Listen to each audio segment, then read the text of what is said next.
Los juicios de Dios están en la tierra. Las guerras y los rumores de guerras, la destrucción por fuego e inundación, dicen claramente que el tiempo de angustia, el cual irá en aumento hasta el fin, está cerca, a las puertas. Tiempo de angustia. Si se une la Iglesia y el Estado, ¿qué pasa?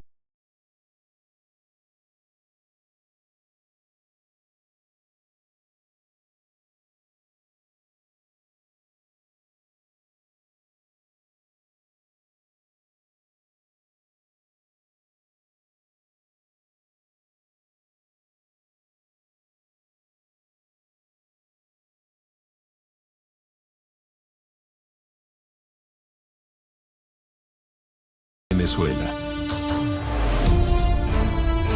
No apaguéis el espíritu, no despreciéis las profecías.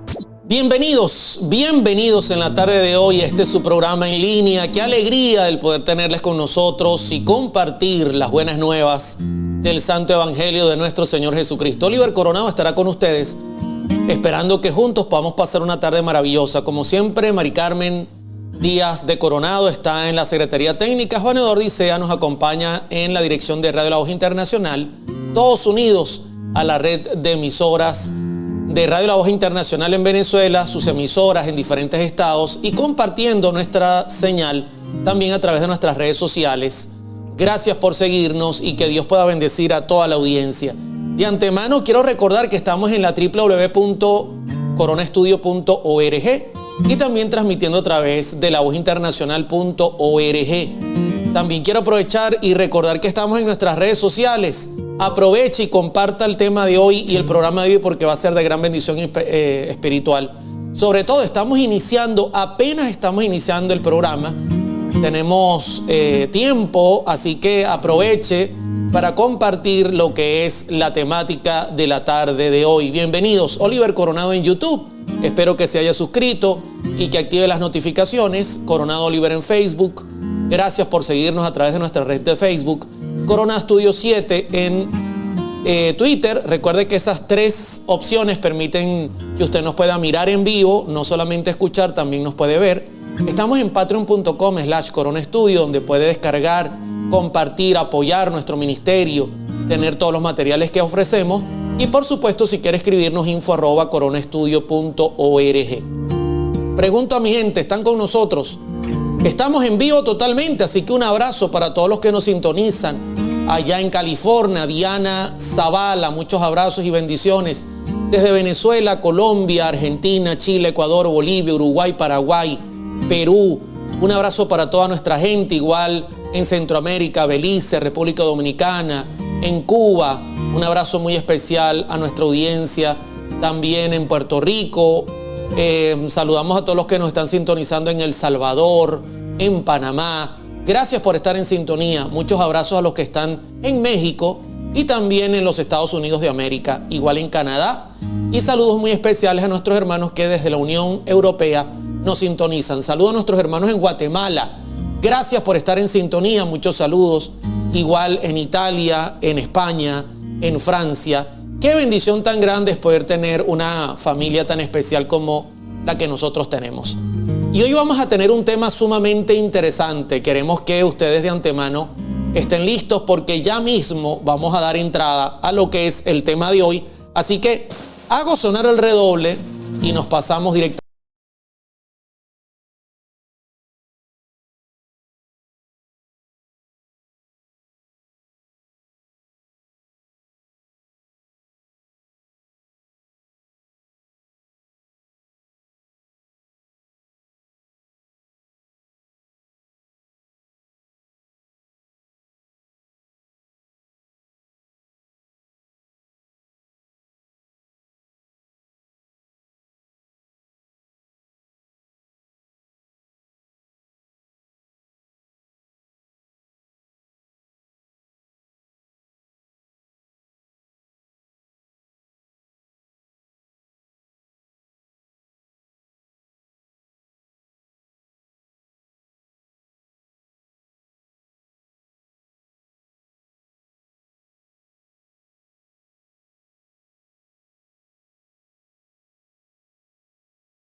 Bien, hice una pregunta interesante a la inteligencia artificial, siendo que está tan de moda, estoy aprovechando para utilizarla al máximo y le hice una pregunta interesante que quiero compartir con ustedes en la tarde de hoy.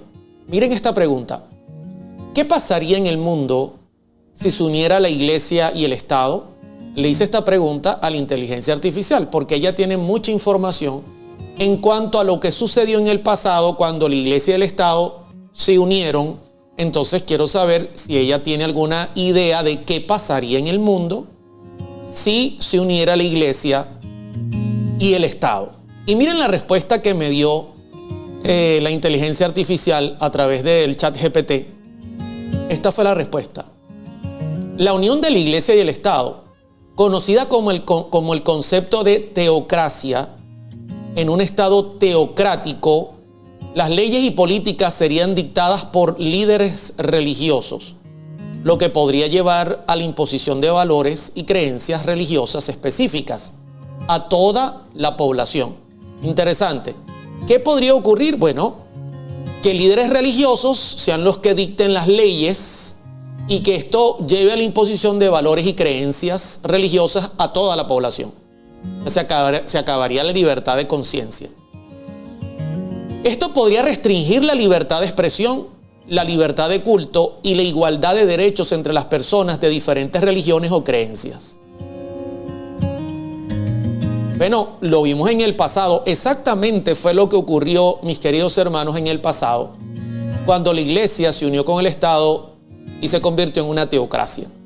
Además, la unión de la iglesia y el Estado podría socavar la separación de poderes y la independencia del poder judicial. Interesante que también analiza que el poder judicial sería controlado por el sistema religioso, lo que podría llevar a una concentración de poder en manos de una élite religiosa y a la falta de rendición de cuentas. En pocas palabras, lo que podría llevar a esta élite religiosa que tomaría el poder a no solamente dictar las leyes, limitar la conciencia, sino también juzgar a las personas que no se sometan a este gobierno que sería una suma de iglesia más Estado.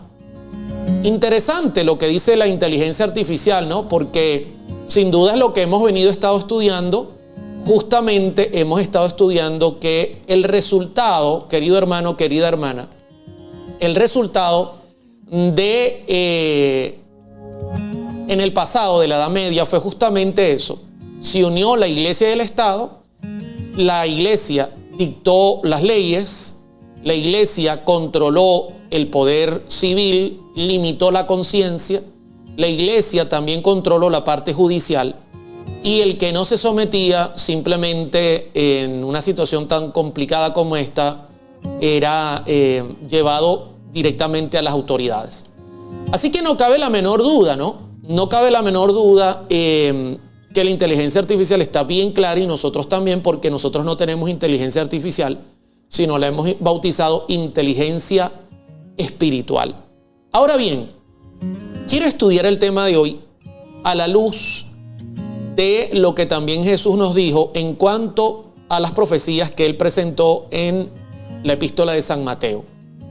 Porque la epístola de San Mateo nos habla de cómo será ese momento cuando en el mundo, lamentablemente, la iglesia y el Estado se vuelvan a unir bajo la bandera de los Estados Unidos de América, como así lo anuncia la profecía, que hará una imagen de lo que hizo la Iglesia Católica Apostólica durante la Edad Media. Así que voy a sonar el redoble. Mando un abrazo a Elizabeth, a Elena, a Albert. Sueno el redoble y paso rápidamente a lo que es el tema de hoy, que es un tema sumamente interesante. Saben que Cristo, cuando habló en Mateo capítulo 24 sobre lo que ocurriría en el mundo en cuanto a las señales del tiempo del fin, bueno, primero presentó un tema cronológico, que es posible que en esta serie, Señales del tiempo del fin, nosotros estudiemos este tema. Es muy posible que lo hagamos, ¿ok? Importante. Es muy posible que estudiemos lo que es Mateo capítulo 24. Pero lo interesante es que cuando Cristo habló de este momento preciso, ¿saben que Cristo habló de ese momento preciso cuando la iglesia se uniría con el Estado en nuestros días? Y Cristo lo presentó como un momento de abominación, un momento peligrosísimo. Dice Mateo 24:15 lo siguiente: pero cuando veáis en el lugar santo la abominación desoladora de que habló el profeta Daniel, el que lee entienda. Noten cómo Cristo lo va a presentar, ¿no? Cuando ustedes vean en el lugar santo la abominación desoladora de que habló el profeta Daniel, noten que del verso 1 al verso 14, Cristo presenta en orden cronológico cómo se van a dar las señales. Y ese, por tanto, une el verso 15 con todos los anteriores. O sea, si usted vio todas las señales, que son las que estamos viendo hoy día, terremotos, guerras, hambres, engaño y cualquier cantidad de cosas, si usted vio todas esas señales y finalmente usted ve esta última señal que es importantísima, hay un por tanto que las une, entonces Cristo nos da una indicación que debe ser tomada muy en serio en el verso 16, donde llama a su pueblo a huir. Ahora bien, este pasaje particularmente es el pasaje que apunta al momento en que la iglesia y el Estado se va a unir en nuestros días. ¿Ok? Se va a unir en nuestros días. Y Cristo llamó a esto simbólicamente la abominación desoladora y la conectó con Daniel al decir de que habló el profeta Daniel, el que lee entienda. Quiero ponerle la lupa a esa expresión, la abominación. Primeramente esa primera parte, abominación. ¿Por qué Cristo llamó a ese momento un momento de abominación? Bueno, ya estudiamos esta palabra, pero la traigo de vuelta, deluma en griego, ¿ok? Que significa abominación y que según el Diccionario Bíblico Adventista es una cosa detestable, específicamente idolatría. No quiero que lo pierda porque lo marqué en amarillo. Es idolatría, abominación, algo que Dios detesta, y lógicamente Dios detesta la idolatría y todo lo que es abominable. Quiero de antemano recordar que en temas anteriores estudiamos qué abomina Dios y vimos que esa palabra abominación está acompañada casi siempre por aquello que enseña la falsa iglesia. Por ejemplo, Dios abomina quien consulta a los muertos. Por ejemplo, Dios abomina quien hace idolatría. Por ejemplo, Dios abomina la oración de aquel que no guarda la ley. ¿Ok? Entonces nosotros hemos notado que la doctrina que enseña la falsa iglesia, la Biblia la llama en Apocalipsis 17 las abominaciones que la gran ramera tiene en su cáliz. Y es interesante que en el diccionario abominación está ligada directamente a idolatría. Y Cristo, cuando presentó el momento preciso en que la iglesia y el Estado se uniría en nuestros días, lo llamó abominación desoladora. Ahora, ¿por qué Dios abomina la idolatría? ¿Es correcto eso? ¿Podemos tener certeza bíblica? Voy a presentarles algunos textos que lo confirman. Y ya vamos a conectar esto con lo que tiene que ver justamente la abominación desoladora y el tiempo de angustia. Dice primer libro de Reyes 11:5, porque Salomón siguió a Astoret, diosa de los sidonios, y a Milcom, ídolo abominable de los amonitas.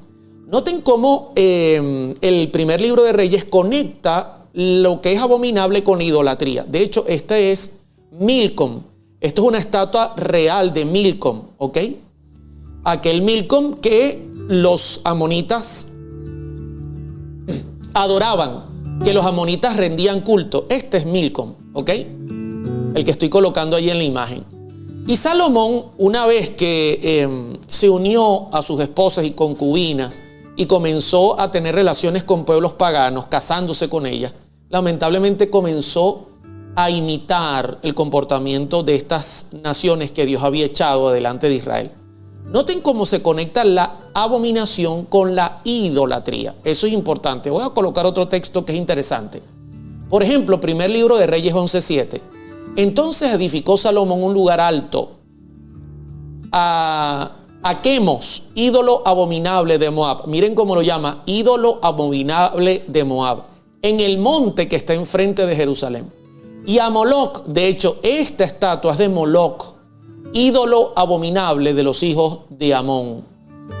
Nuevamente conecta lo que es idolatría con abominación. O sea que sin duda, cuando Cristo dice en Mateo 24:15 que vendrá una abominación de la cual habló Daniel y que apunta a esa unión de iglesia y de Estado, definitivamente Cristo está hablando de una idolatría que se impondrá en el mundo y que traerá como resultado algo abominable, pero no solamente eso, sino que también el resultado de esa abominación, de esa idolatría que será impuesta en el mundo, traerá como resultado la desolación. Interesante, porque el texto no solo dice abominación, dice abominación desoladora o asoladora. ¿Ok? Y tenemos que tomar en cuenta esto muy bien, hermanos, porque nosotros hemos estudiado en Apocalipsis capítulo número 13, del 1 al 10, hemos estudiado que toda la profecía se ha cumplido perfectamente.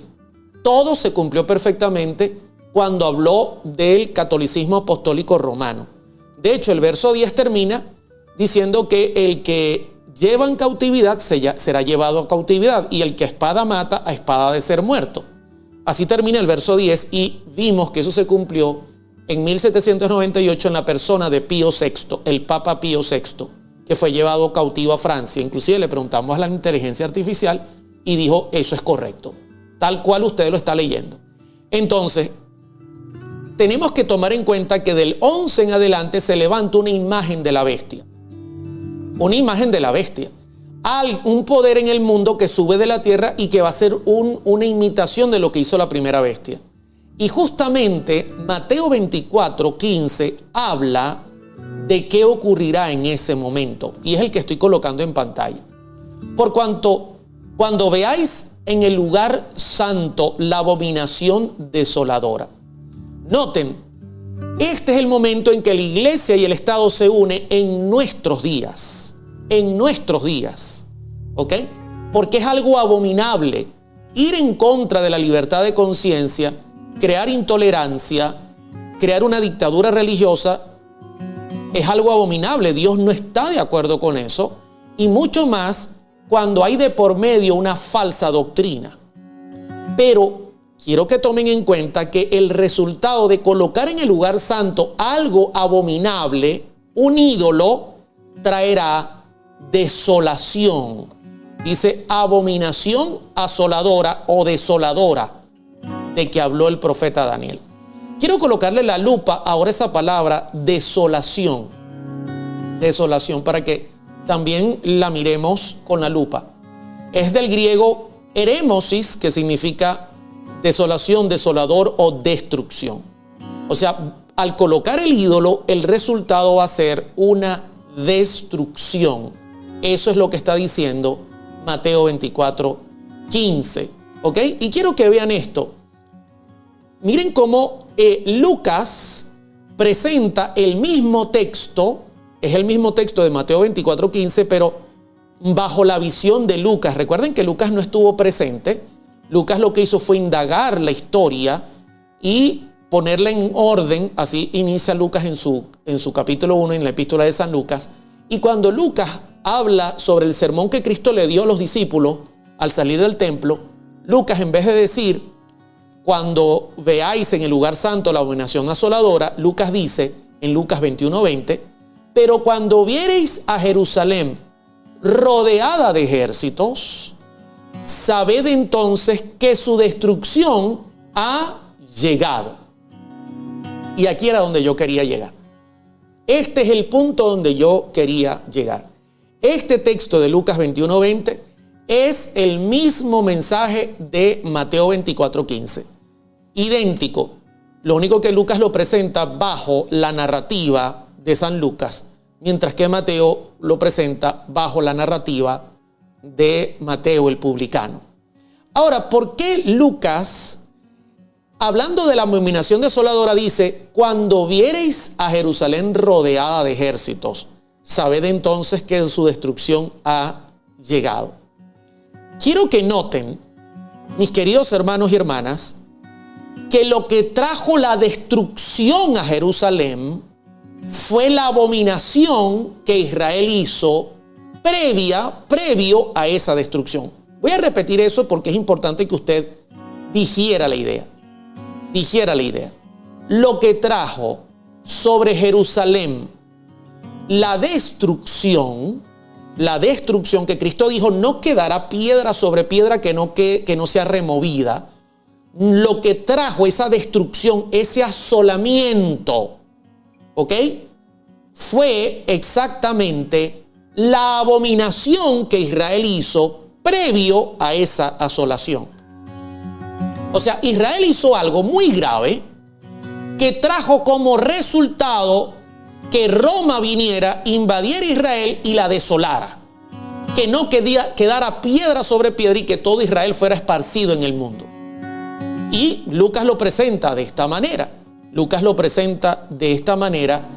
Que cuando los discípulos miraran a Jerusalén rodeada por Roma, su destrucción habría llegado. Ahora, pregunto a mi gente, ¿hasta aquí cómo vamos? Gracias, Elizabeth, por compartir ídolo, adoración igual a destrucción. Exactamente esa es la fórmula. Gracias por compartirla y gracias por afianzar lo que estamos diciendo. Le pregunto a la audiencia, a nuestra audiencia, ¿están entendiendo el orden que yo estoy llegando? ¿Por qué? Porque el tema de hoy tiene que ver con un tiempo de angustia. ¿Qué va a traer ese tiempo de angustia? Esa es la pregunta que queremos responder hoy. ¿Qué va a traer ese tiempo de angustia? El jueves, que vamos a tener nuestro programa habitual de jueves, vamos a continuar hacia adelante para ver qué tan duro va a ser ese tiempo de angustia. Hoy, nuestra misión es qué va a traer ese tiempo de angustia que la Biblia refleja y revela en el futuro. De antemano, vimos que en Mateo 24:15 hay una advertencia. Cristo dice, se van a cumplir una serie de señales y luego, por tanto, cuando vean la abominación asoladora que profetizó Daniel, el que le entienda, entonces hemos visto que en algún momento de la historia vendrá un evento que traerá el asolamiento al mundo. Y usted dirá, hermano, pero si ya estamos bastante golpeados. Bueno, esto apenas son los trailers. Viene un evento, querido hermano, querida hermana, que va a asolar nuestro mundo. La situación va a ser dramática, va a ser muy seria, va a ser lo que llama la Biblia un tiempo de angustia. Y ojo, porque hay un pequeño tiempo de angustia y hay un tiempo de angustia. Estoy hablando del tiempo de angustia. Entonces vimos que Israel hizo algo que trajo el asolamiento. Y aunque Cristo en Mateo 24:15 dice, cuando veáis la abominación desoladora, Lucas amplía la información y dice, cuando vean a Jerusalén rodeada por los ejércitos romanos, sabed que su destrucción está cerca. Entonces yo hago la pregunta, ¿qué va a traer la destrucción en nuestro planeta? Porque muchos dicen, no, hermano, la tercera guerra mundial. No, posiblemente sean la inteligencia artificial que va a tomar el control de todo. Otros dicen, no, puede ser que venga un meteorito del universo y caiga sobre el planeta y destruya toda la Tierra. Y tantas cosas se dicen por allí. La pregunta que yo quiero hacer hoy es, ¿qué dice la Biblia? Esa es la pregunta que quiero hacer hoy. Querido hermano, querida hermana, ¿qué dice la Biblia? ¿Qué va a traer el tiempo de angustia que profetiza la Escritura en nuestros días?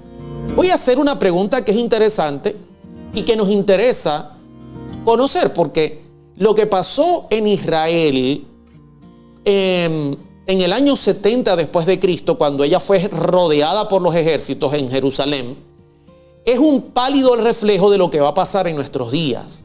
Yo quiero que tengan en cuenta eso. Mateo 24:15 tiene doble cumplimiento.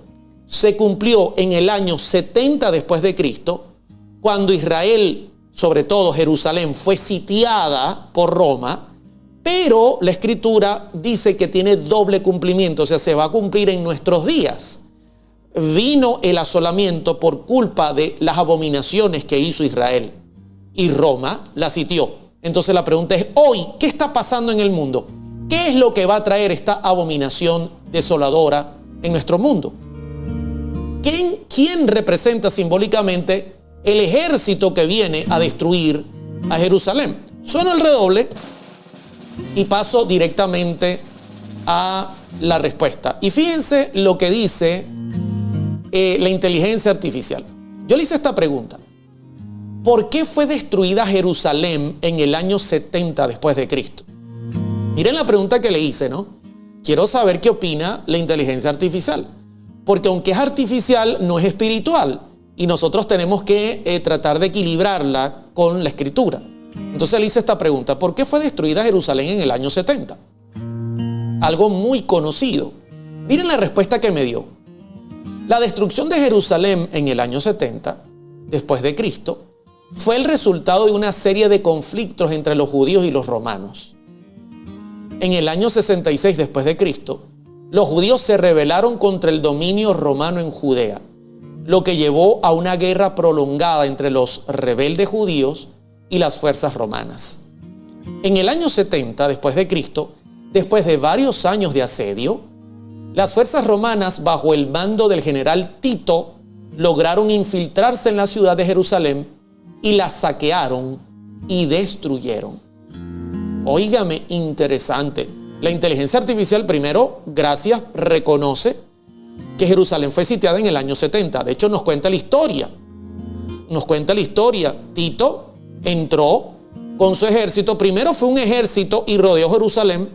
Y dicen muchos historiadores que la muerte del emperador hizo que el primer ejército se retirara cuando ya tenía Jerusalén sitiada, rodeada prácticamente.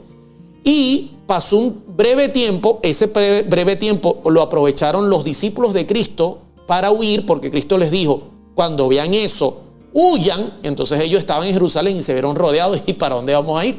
Pero se va el ejército romano, los judíos van tras ellos pensando que es que Dios los está bendiciendo, y entonces queda Jerusalén libre y los discípulos salen tranquilamente sin ningún problema.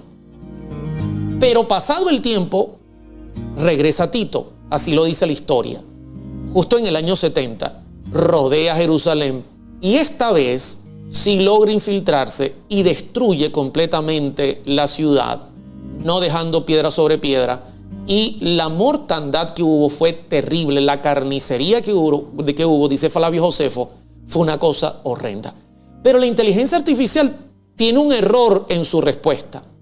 Ella dice que el resultado, porque miren la pregunta que le hice, ¿por qué fue destruida Jerusalén? El resultado fue que había conflictos entre judíos y romanos y los judíos en el año 66 se rebelaron. Déjeme decirle que ahí hay un error. Ese no fue el motivo por el cual Jerusalén fue destruida en el año 70. El motivo es el que presenta justamente Mateo 24:15. Hubo una abominación que trajo el asolamiento. Algo hizo Israel que quitó el favor de Dios, que quitó la protección divina, y entonces Roma vino con todo su ímpetu y destruyó la ciudad, prácticamente asesinando a diestra y a siniestra. Mientras que la inteligencia artificial dice, no, hermano Oliver, lo que pasa es que los judíos y los romanos comenzaron a tener problemas y conflictos, se rebelaron en el año 66 y vino ese resultado. No, mis hermanos, no. Ese no es el motivo real. El motivo real está conectado con el motivo que hoy va a llevar al mundo a la desolación. No va a ser una tercera guerra mundial, no va a ser la inteligencia artificial, no va a ser un meteorito que va a venir del espacio sideral, no. Lo que va a ocurrir en nuestros días es muy similar a lo que ocurrió en los días de Israel y que trajo la destrucción de Israel, el asolamiento de Jerusalén. De igual forma, en nuestros días se va a repetir, pero con una capacidad aún mucho más grande, porque aquello solo era una ciudad, ahora va a ser mundialmente. así como está escuchándome. Así que no. Y usted dirá, hermano Lery, ¿qué hace esa gallina con esos pollitos? Yo les voy a presentar cuál fue el motivo que trajo la abominación desoladora en el año 70 para los judíos. ¿Ok? Y esa gallina con los pollitos representa a las palabras que Cristo narró en Mateo 23, 37. Cristo dijo: Jerusalén, Jerusalén, que matas a los profetas y apedreas a los que te son enviados. ¿Cuántas veces quise juntar a tus hijos como la gallina junta sus polluelos debajo de las alas, y no quisiste, o no quisiste? Clarito, mis hermanos. ¿Cuántas veces Dios le dijo a Israel: si tú oyes mi voz y guardas mi pacto, tú serás mi especial tesoro?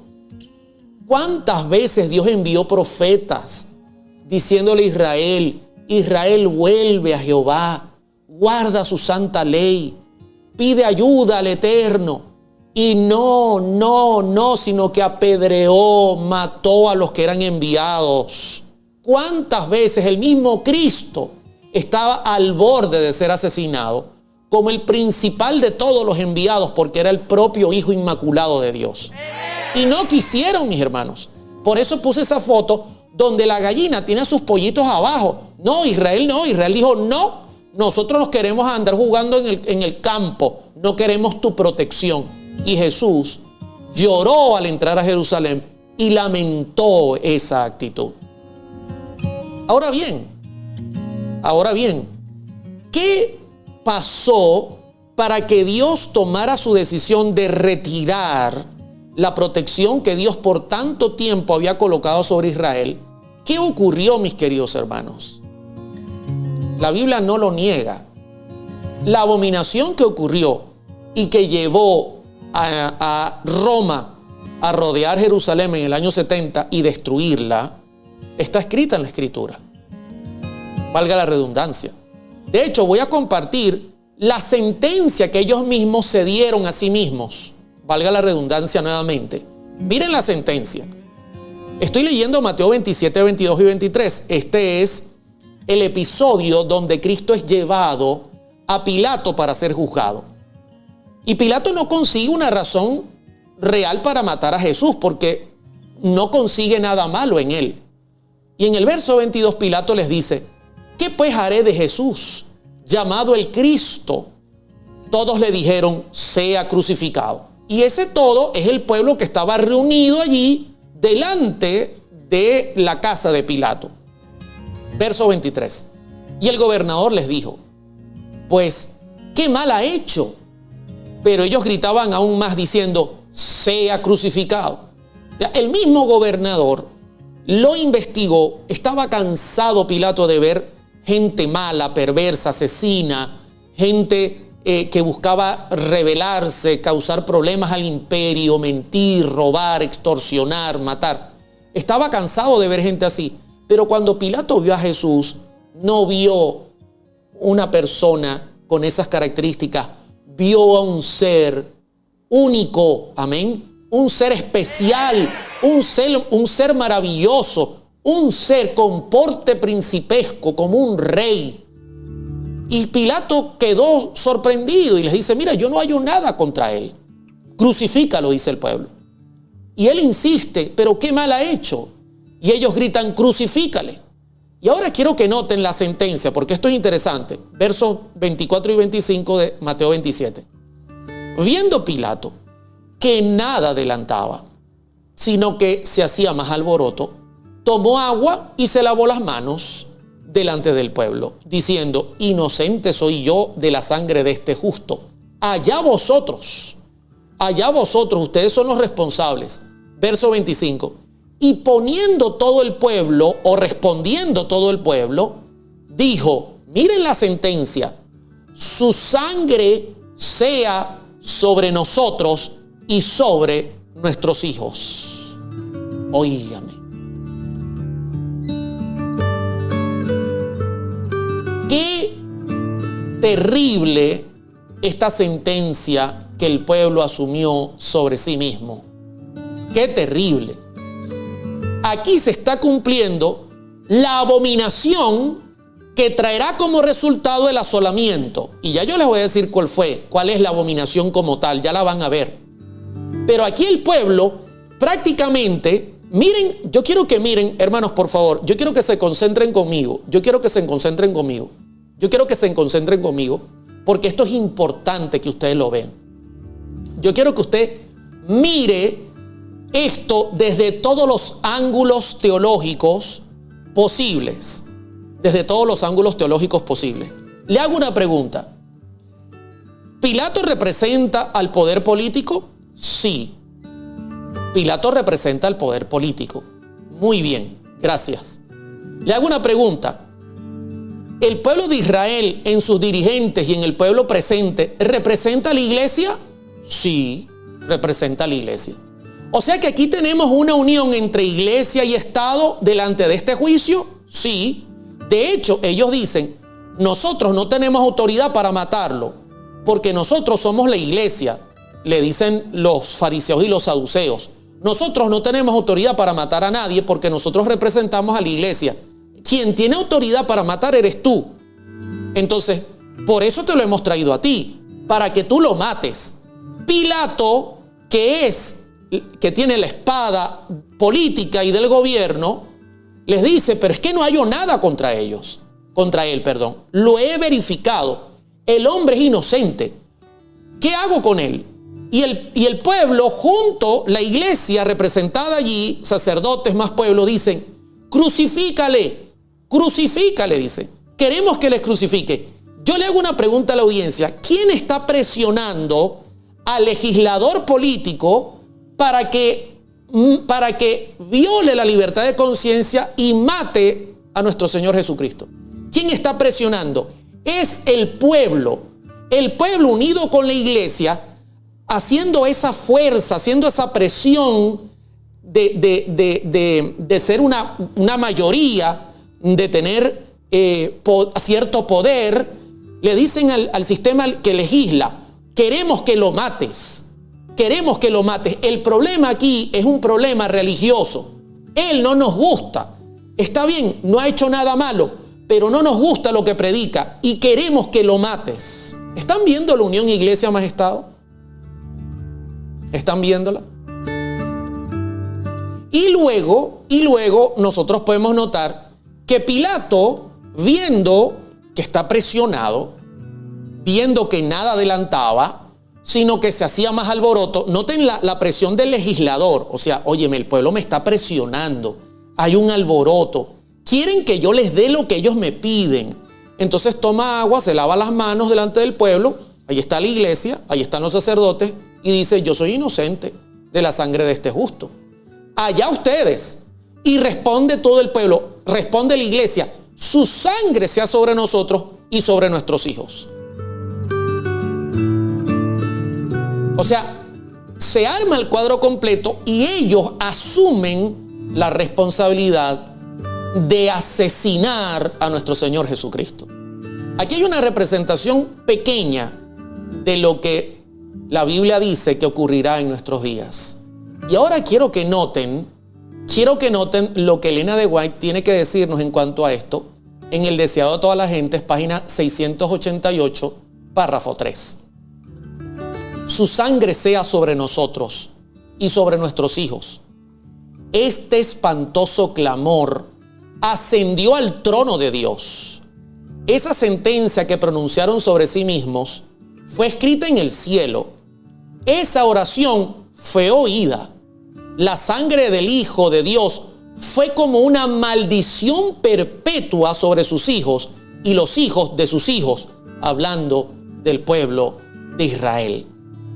Eso se anotó en el cielo. Quiero que noten, porque eso es importante, esa rebelión, esa abominación de presionar al Estado para que matara a Jesús siendo inocente por el simple hecho de que él tenía un mensaje que no gustaba y que molestaba. Esa decisión, su sangre sea sobre nosotros y sobre nuestros hijos, ese espantoso clamor se anotó en el cielo. En el cielo hubo una anotación y fue una maldición perpetua.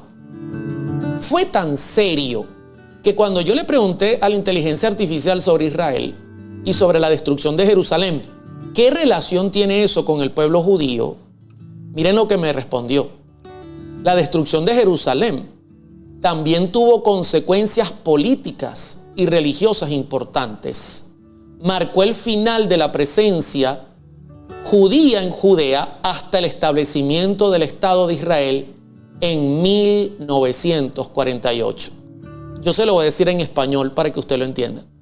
La inteligencia artificial lo que me está diciendo es, Oliver, mira, fue tan serio el asolamiento de Jerusalén en el año 70 por Tito, fue tan serio que Israel, los judíos, quedaron sin nación, sin territorio. Quedaron esparcidos por el mundo. Y cuando alguien le preguntaba, ¿de qué raza eres tú? ¿De qué país provienes? Ellos decían, nosotros somos judíos. ¿Y dónde queda tu país? No, no tenemos. ¿Cómo? Así es. Así es.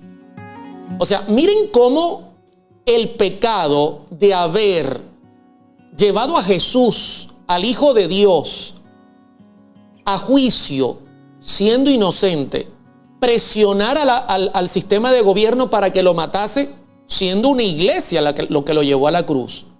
Prácticamente el que lo presenta, el que presiona al gobierno para que asesinen a Cristo es la iglesia, en ese tiempo representada por los sacerdotes, fariseos y saduceos.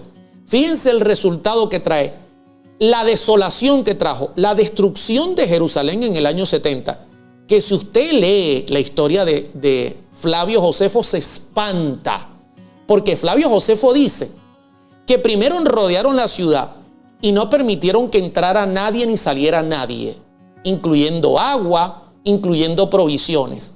Para colmo, Flavio Josefo dice que fue una de las 3 principales fiestas que los judíos celebraban. Fue en la fiesta de la Pascua. O sea, fue bien planificado, bien planificado. Todos los varones judíos habían venido de todo el mundo y se encontraban en Jerusalén. Jerusalén estaba súper llena de gente, más de lo normal, porque vino gente de todos lados del mundo para celebrar esta fiesta. Aprovecharon ese momento, fue calculado. Rodearon la ciudad, nadie entró ni salió. El que medio salía, porque la hambruna comenzó a sentirse, lo tomaban y dice Flavio Josefo y lo crucificaban. Y dice que llegó un momento que había tantas cruces que no se podía caminar hacia Jerusalén, porque la gente por el hambre comenzó a salir de noche a tratar de buscar algo para comer y los romanos los cazaban y los crucificaban. Flavio Josefo vez tras vez fue y pidió que se rindieran y ellos dijeron no, ríndanse. Dice Tito que les va a dar una oportunidad, que no las va a destruir. No lo haremos. Así que al final, cuando ya la hambruna era terrible, cuando ya se comieron a sus hijos, cuando se comían las correas de cuero que usaban en sus zapatos y en sus cinturones, cuando ya la situación era terrible, lograron entrar a Jerusalén. Y dice Tito que luego la carnicería adentro fue peor que la que había habido afuera. Y de hecho, la orden, dice Flavio Josefo, fue no destruir el templo, pero la profecía tenía que cumplirse y una antorcha cayó en el templo y lo quemó por completo. Pero no solo la asolación quebró a Jerusalén de esa manera, no solamente tuvo ese resultado en Jerusalén. Querido hermano, eso pasó en el año 70, Y desde ese año, todo judío no tenía un territorio que habitar. Hasta el año 1948, cuando fue reconocido como un estado y lo metieron allí en Palestina, forzadamente lo armaron hasta los dientes a los israelíes para poderse mantener allí, porque todos los que los rodean son enemigos. ¿Está viendo cómo se cumplió la profecía? Su sangre sea sobre nosotros y sobre nuestros hijos. Está viendo la pequeña visión de asolación que la Biblia profetiza que se repetirá, pero con una mayor intensidad y capacidad en el mundo. ¿Está conmigo, mi querido hermano? ¿O se quedó dormido? A ver, ¿cómo vamos hasta aquí, mis hermanos? ¿Cómo vamos hasta aquí? Y vieron cómo la iglesia y el Estado se unieron en el caso de Jesús para traer este desastre, esta abominación de matar al Hijo de Dios. Cómo presionaron al legislador: danos lo que queremos. Pero es que no hay nada malo. Queremos que lo mates. Ahora bien, yo quiero profundizar en este punto del asolamiento y de la abominación. ¿Qué es lo que va a traer en nuestro mundo? Recuerden que el tema de hoy tiene por título tiempo de angustia. ¿Qué es lo que va a traer en nuestro mundo un tiempo de angustia tan terrible que lo que acabamos de ver en Jerusalén es una imagen tenue de lo que pasará en nuestro mundo?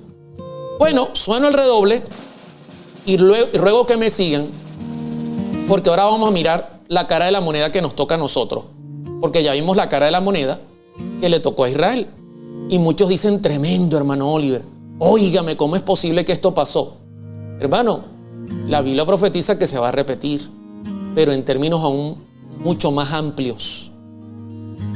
¿Qué pasa cuando definitivamente nosotros rechazamos el llamamiento divino? Porque ese es el problema que hubo en el caso de nuestro Señor Jesucristo. De hecho, ustedes pueden notar que cuando Pedro presenta su sermón en Hechos capítulo 2 y capítulo 3, Pedro habla justamente de ese rechazamiento. La misericordia de Dios fue tan grande que no mandó inmediatamente a los romanos a sitiar Jerusalén, sino esperó casi 40 años. Miren qué misericordioso es Dios, porque había gente que no sabía, y Dios en su misericordia les dio una oportunidad. En Hechos 3, Pedro habla un poquito de ese tema y dice: mas vosotros negasteis al santo y al justo, y pedisteis que se os diese un homicida. O sea, ustedes prefirieron a Barrabás que al santo y al justo. Aquí usted ve el problema, hermano. Aquí usted ve clarito el problema. El problema fue que el pueblo escogió mal. El pueblo prefirió un asesino que al autor de la vida, dice, y matasteis al autor de la vida, a quien Dios ha resucitado de los muertos, de los cuales nosotros somos testigos. Yo le hago una pregunta a la audiencia. ¿Cuántas opciones ven ahí? Quiero que lo lean con calma. Hechos 3, 14 y 15. Vosotros negasteis al santo y al justo y pedisteis que se os diese un homicida y matasteis al autor de la vida. Pregunto, ¿cuántas opciones hay ahí? ¿Cuántas opciones hay ahí? 2. Gracias, Liz. Dios te bendiga. Liz, siendo que fuiste la primera en responder, Liz Méndez, por favor escríbenos a el +58 414 653 0012. +58 414 653 0012. Liz, escríbenos allí. Y por favor, Liz Méndez, preséntate. Oliver, soy Liz. Yo fui la primera que dije 2 y te ganaste la presentación. Un abrazo para ti, Liz. Gracias por estar en sintonía. Hay 2 opciones. Correcto. Querido hermano, en nuestros días van a haber 2 opciones nada más. Solo 2. Usted tendrá que escoger entre el autor de la vida, como lo dice el apóstol Pedro, o usted tendrá que escoger al homicida. Y la Biblia dice claramente en Juan 8:44 que el diablo es mentiroso y además dice que es homicida. Dice que es homicida. El pueblo escogió al homicida y al escoger al homicida, el resultado fue la abominación que trajo el asolamiento. En nuestros días se va a repetir igualita la historia. Dios va a permitir que haya 2 opciones, porque Dios es un caballero. Y usted y yo vamos a tener que escoger entre el homicida, mire cómo lo llama la Biblia, qué interesante, el símbolo, ¿no? Que Apocalipsis 13 dice que el que no tenga la marca, el nombre de la bestia, pues no podrá comprar ni vender y se dará la orden de matar a quien no le adore. Entonces, en nuestros días vamos a tener que escoger, como en los días de Jesús, Israel tuvo la oportunidad de escoger entre Cristo y Barrabás. Y ellos escogieron al homicida, lamentablemente. Y el resultado fue la abominación asoladora. Quiero que noten lo que dice Elena de White en cuanto a esto. Interesante. El deseado de todas las gentes, página 688, párrafo 3. Dirigiendo Jesús sus miradas hasta la última generación, vio al mundo envuelto en un engaño semejante al que causó la destrucción de Jerusalén. Atención con esto. Dirigiendo Jesús miradas hasta la última generación, está cerquita a la nuestra, vio al mundo envuelto en un engaño semejante al que causó la destrucción de Jerusalén. El gran pecado de los judíos consistió en que rechazaron a Cristo.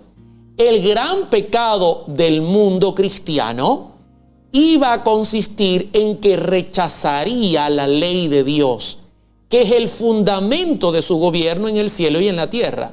Los preceptos del Señor iban a ser menospreciados y anulados. Interesante. Óigame. ¿Se dan cuenta? Esto es inteligencia espiritual. Inteligencia espiritual. Cristo miró hacia nuestros días y lo vio clarito, hermano.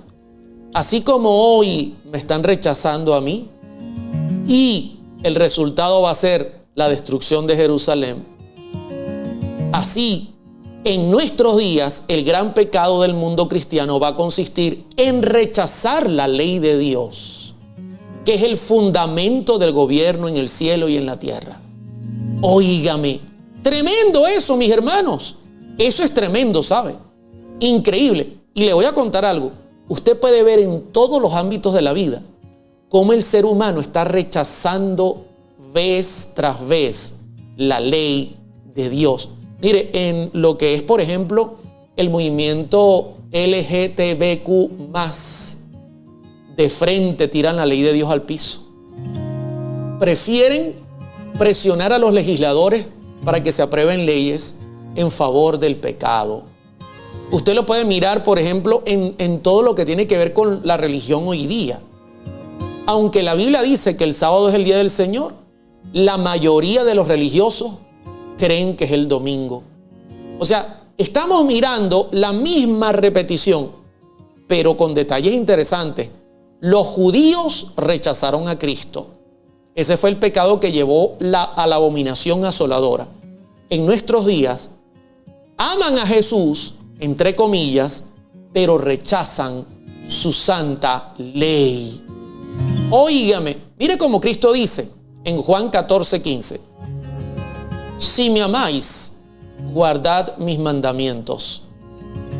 Clarito, se lo voy a decir en español. Usted no puede decir que usted ama a Jesús y aborrece su ley. No, porque el carácter de Jesús se manifiesta como un espejo en la ley de Dios. Amén. O sea, el carácter de Jesús se manifiesta en la ley de Dios.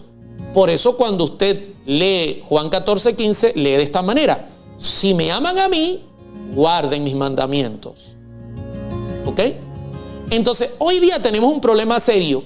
Todos los cristianos dicen amar a Jesús, pero no quieren guardar sus mandamientos. O dicen que la ley fue abolida, o dicen que el cuarto mandamiento fue abolido, o dicen que el segundo y el cuarto fue eliminado, o dicen que el cuarto fue sustituido por santificarás las fiestas, por el domingo y por la Eucaristía, o cualquier cuento de camino. Pero si me amáis, dice Jesús, guardad mis mandamientos. ¿Saben cuál era el problema de Israel? Israel decía: nosotros guardamos tus mandamientos, pero con Jesús no queremos nada. ¿Notan lo incoherente? ¿Notan lo incoherente? Nosotros guardamos tus mandamientos, Señor.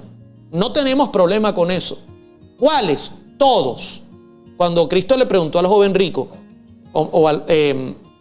y cuando Cristo le dijo, guarda los mandamientos, el joven rico le preguntó, ¿qué tengo que hacer para tener vida eterna?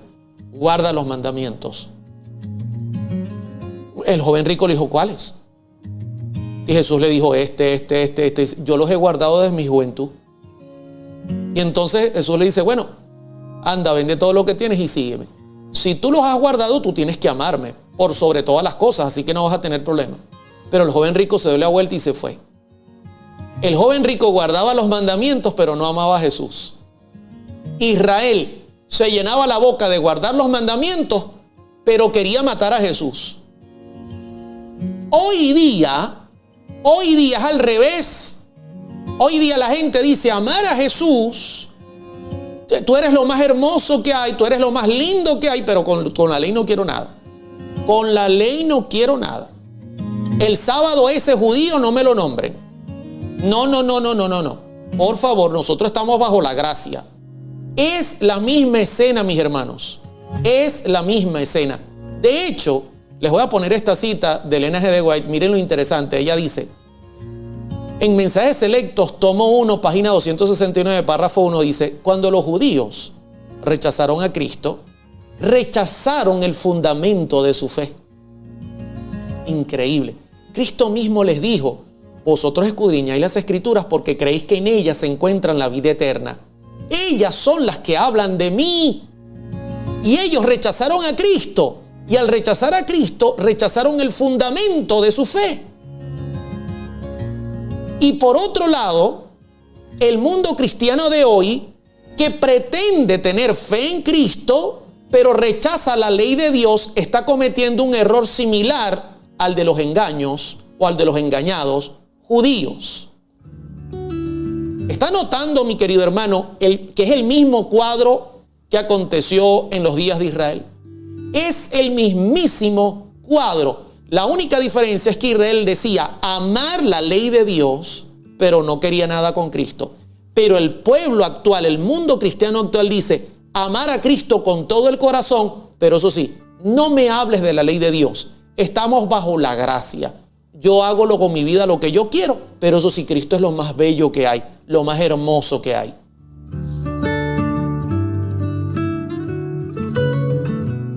Qué vergüenza eso. Pero es la realidad. Por eso hoy día ser cristiano es algo hasta para gente famosa. Por eso hoy día cualquiera dice que es cristiano, pero no ha abandonado el camino perverso que llevaba. Mucha gente dice, yo acepté a Cristo en mi corazón, pero no hay ningún cambio manifestado en su estilo de vida y en su carácter. De igual manera, los judíos decían, nosotros tenemos grabada la ley de Dios en nuestro corazón, pero no queremos nada con su Hijo. Y eso no es nuevo. Eso es un argumento vencido que el diablo ha repetido vez tras vez. ¿Saben cuál era uno de los argumentos de Satanás en el cielo? Cuando se rebeló contra Dios, Satanás decía, Padre, yo no tengo problema en obedecerte a ti, pero a Jesús no le voy a obedecer. Yo no tengo problema en obedecer a Dios, pero con Cristo no. A Cristo no le voy a obedecer. Yo no tengo problema con Jesús. Jesús es lo más hermoso que hay. Pero no me hablen de la ley. Ese sábado judío. No. Los 10 mandamientos eran para Israel.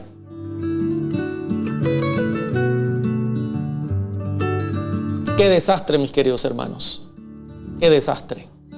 Ahora bien, voy a pasar a la parte final del tema de hoy. Ya estoy en la recta final y ahora quiero mostrarle a ustedes qué es lo que va a traer el tiempo de angustia en nuestro planeta. Y de eso le voy a hablar el jueves. Sueno el redoble y miren qué es lo que va a traer el tiempo de angustia en nuestros días. Atención y oído al tambor. Un ídolo santo. Yo le hago una pregunta a mi gente. ¿Ustedes conocen algún ídolo que sea santo? ¿Algún ídolo que sea santo? Algo para idolatría que sea santo. ¿Usted conoce algo? Algo que esto puede compaginar un ídolo santo. ¿Puede tener un ídolo el título de santidad? ¿Puede santificarse alguna cosa que sea idolatría, que abomine Jehová y que tenga el título de santo por amor al Señor? No, mis hermanos. Es algo completamente contradictorio, un ídolo santo.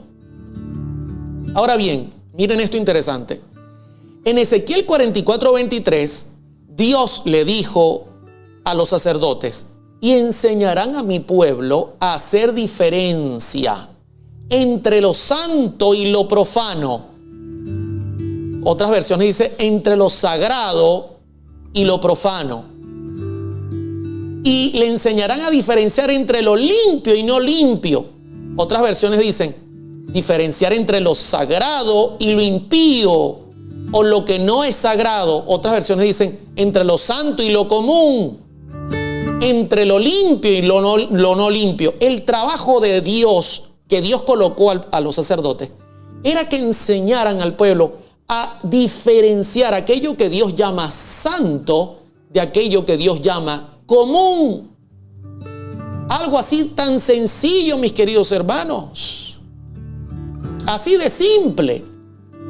Y cuando usted va a la Escritura, no lo tengo en pantalla, pero tengo la Biblia y lo puedo citar.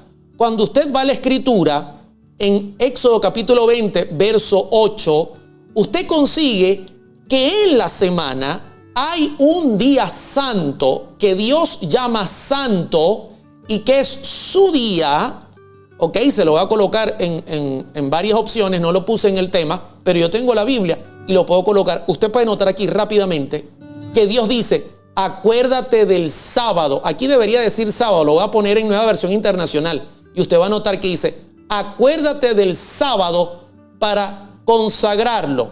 Del sábado, voy a poner la 60, donde dice del día de reposo, que equivale a sábado, que no me gusta esa equivalencia, porque sábado es sábado, para santificarlo. ¿Por qué? Aquí lo dice más abajo: porque en 6 días Jehová hizo los cielos, la tierra, el mar y todas las cosas que en ellos hay, y reposó el 7º día. Por tanto, Jehová bendijo el día de reposo. ¿Y qué hizo? Y lo santificó. Los sacerdotes enseñaron a Israel, mis queridos hermanos y hermanas, a diferenciar los 6 días de la semana con el 7º. El 7º día es un día santo. Punto y final. No porque yo soy bravo o porque yo soy adventista. No, porque esto salió de la boca de Jehová en su ley. Jehová mismo lo dijo. Es más, si yo voy a Isaías 58, usted va a conseguir que Dios llama al sábado mi día santo. No dice el día de Oliver, el día de los judíos, como dice el Papa Francisco. No. Dice: si retrajeres del día de reposo tu pie. Esto es sábado. Le voy a poner la Nueva Versión Internacional para que usted vea cómo sale clarito. Si dejas de profanar el sábado, aquí lo dice clarito. Vuelvo al 60 y dice: de hacer tu voluntad en mi día santo.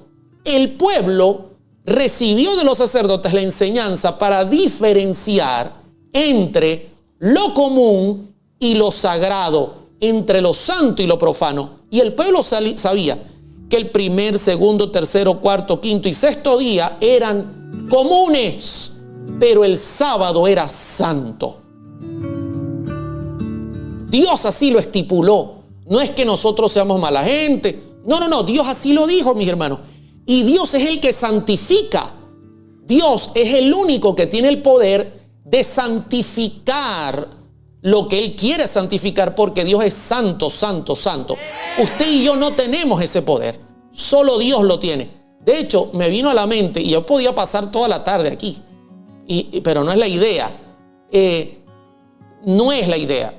Yo pudiese pasar aquí toda la tarde citándole texto donde dice: yo soy Jehová quien os santifica. Pero no es la idea. Ahora bien, escúcheme lo que le voy a decir. Si yo agarro un día común, el lunes, el martes, el miércoles, el jueves, el viernes, el domingo, un día común que la Biblia dice que es común, que no es sagrado, y yo lo santifico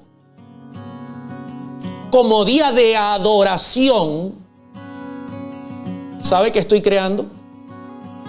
Estoy creando un ídolo santo, como usted lo ve en pantalla. Si yo agarro un día de la semana, el que más me guste, y digo, ese día es un día santo, yo estoy convirtiendo a ese día en un ídolo, porque el único que puede santificar es Dios. El único que puede santificar es Dios. Por eso cuando cayó fuego del cielo en el altar y los sacerdotes tomaron fuego de ese altar, que era fuego santo porque cayó del cielo, e iban y prendían el incienso, no había problema. Pero cuando Nadab y Abiú tomaron fuego falso, fuego común, fuego que no descendió de Jehová, y se veía igualito, quemaba igualito, tenía el mismo color igualito, y entraron con ese fuego no santo, con un fuego común, perdieron el discernimiento entre lo santo y lo profano. El resultado de perder ese discernimiento fue que salió fuego del santuario y los quemó completamente. Entonces, si yo tomo un día cualquiera de la semana y lo santifico, yo lo convierto en un ídolo. Hermano querido, hacia allá va este movimiento. Ya hoy día eso es algo normal, no estoy diciendo nada nuevo.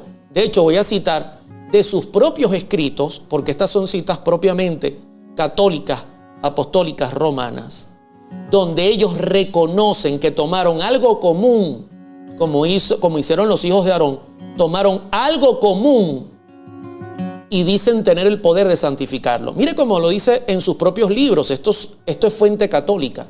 La Escritura enseña, acuérdate, y miren cómo lo dicen de una manera de lo más tranquila, como que estuviesen hablando de cualquier cosa. La Escritura enseña, acuérdate de santificar el sábado. 6 días trabajarás y harás toda tu obra, mas el séptimo día es sábado, o es el sábado del Señor tu Dios. Como lo dicen clarito. Pero ahora luego dicen, pero la iglesia cambió el sábado al día del Señor, domingo. ¿Quién la cambió? ¿El sacerdote que sale por ahí echando bromas a cada rato? No. La iglesia lo cambió. Por su propia autoridad. Miren cómo lo dice clarito. ¿Y quién le dio esa autoridad a la iglesia? ¿Por qué los hijos de Aarón no dijeron, por nuestra autoridad convertimos este fuego en santo? Vamos adentro a prender el incensario para ver si de verdad podían hacerlo. A mí me gustaría que los mismos que trasladaron la santidad del sábado al domingo estuvieran en los días de Israel en el santuario y que lo hicieran con el fuego, que tomaran fuego común y le dieran su santificación y entraran a prender el incienso que estaba frente al arca del pacto, solo separado por la cortina en el altar de incienso. Me gustaría que lo hicieran para comprobar que tienen esa autoridad. Y luego se llenan la boca y dicen, cambio que no tienen ningún apoyo bíblico.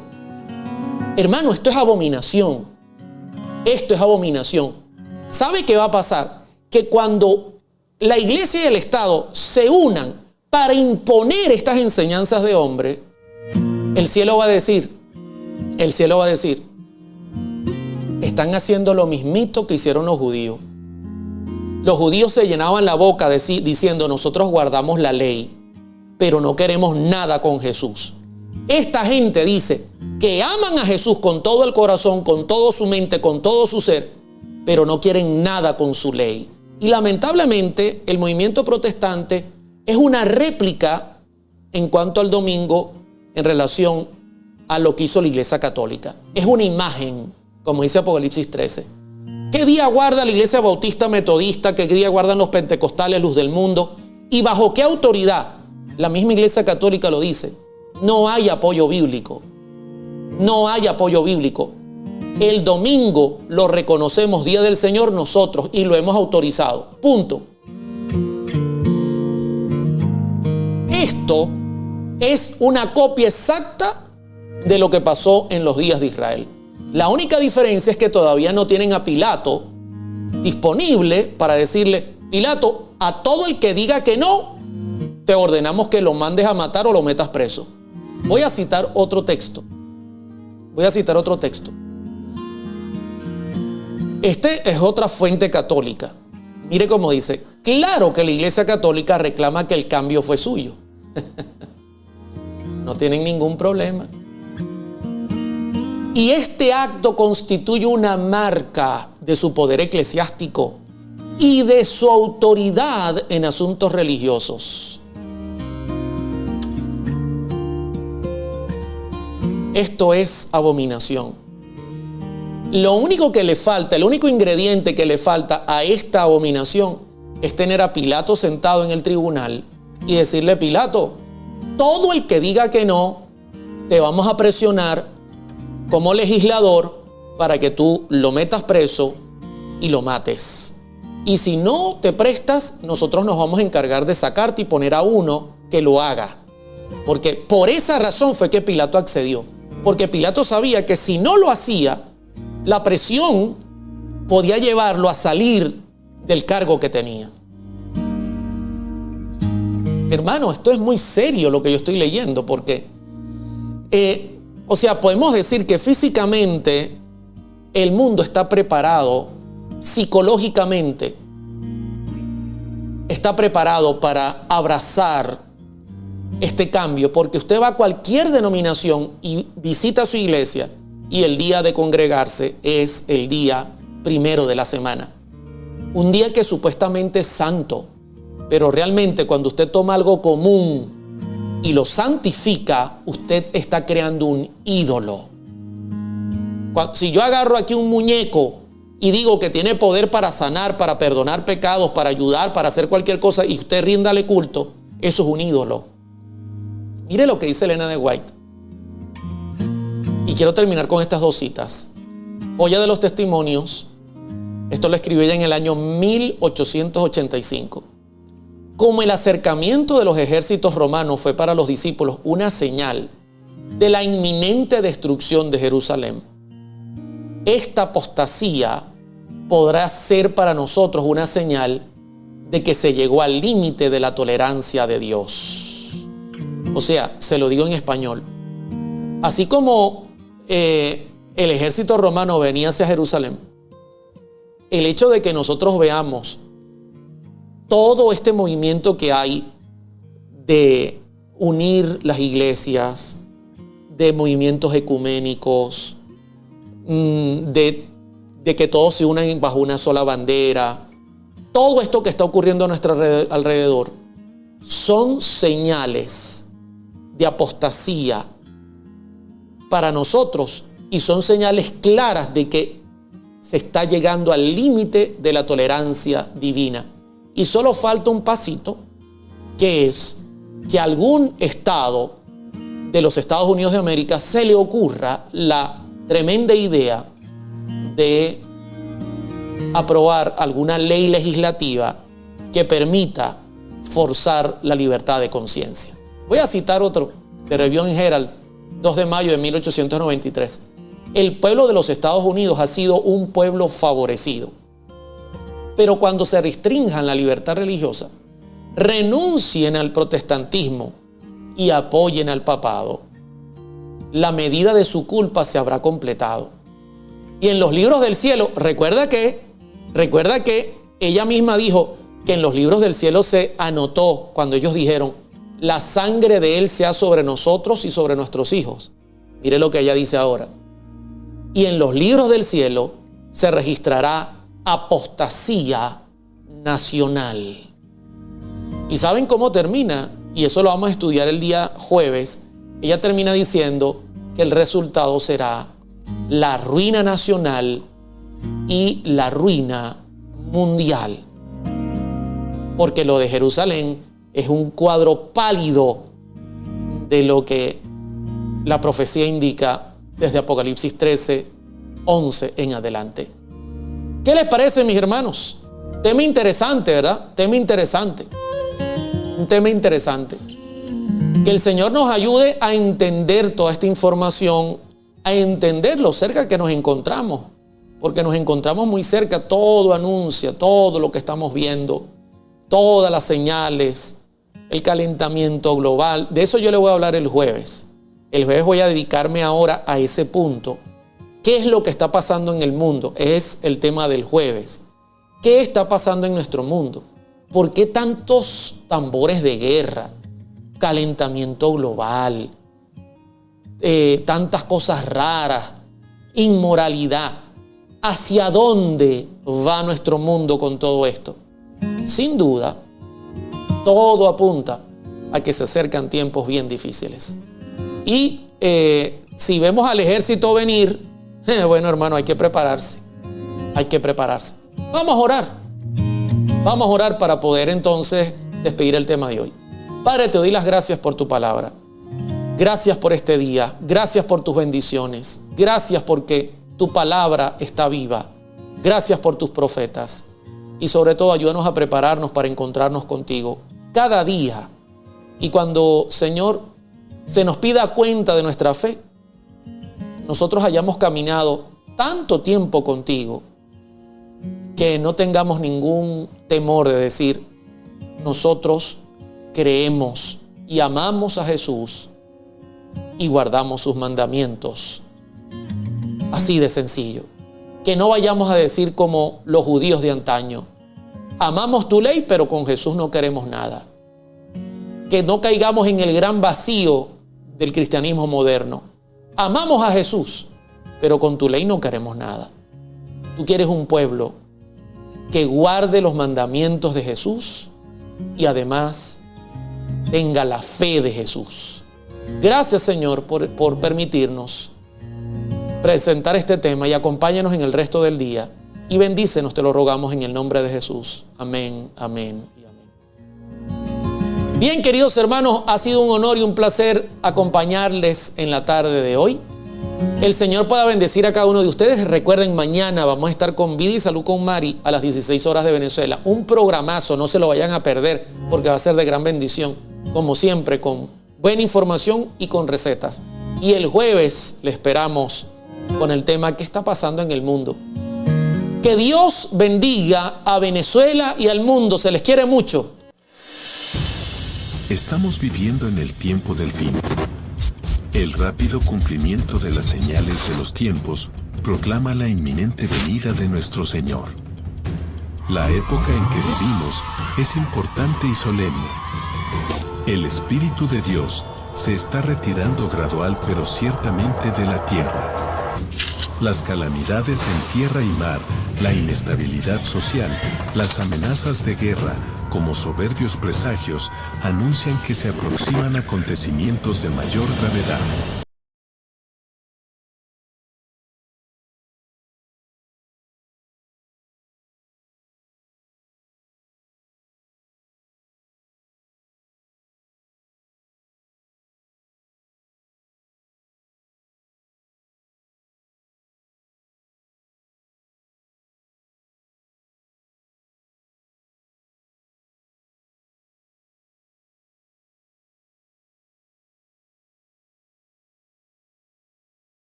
No despreciéis las profecías.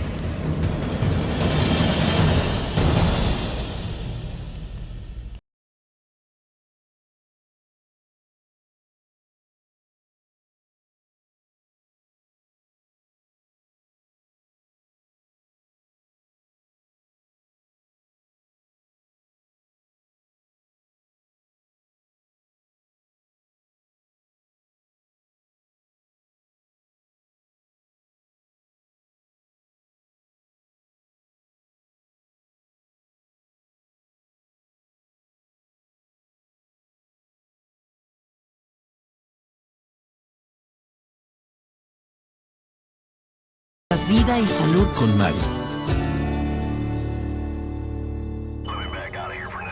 Vivimos en un mundo donde todo gira alrededor del entretenimiento. Los deportes atraen a millones y millones cada día.